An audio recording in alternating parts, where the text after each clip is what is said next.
And now, what about all this weather? The experts on climate change say the evidence is in. 2010 is tied for the hottest year ever on record. And last year was the wettest one in recorded history. And those scientists say that's why we're reeling from the deadly weather extremes, as Lindsay Davis reports. It seems natural disasters are becoming everyday occurrences. Just today in southeast Brazil, this woman plucked from raging waters. More than 340 people have died there in floods and mudslides. Floods in Queensland, Australia have ravaged an area the size of France and Germany combined.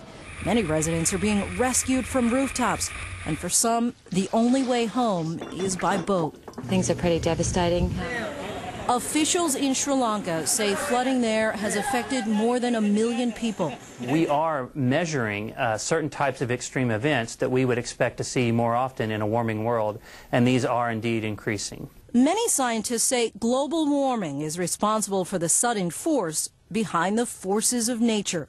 This is no longer something that's theory or conjecture or just something that comes out of computer models. We're observing the climate changing. It's happening. It's real. It's a scientific fact. The decade that just ended had 9 out of the 10 warmest years since they started keeping record in 1880.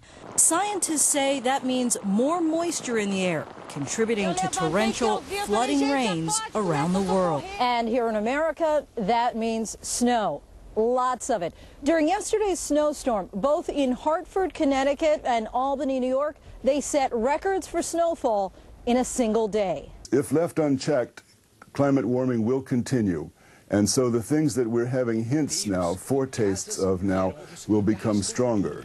Many scientists say the forecast is looking more and more extreme. Lindsay Davis, ABC News, New York.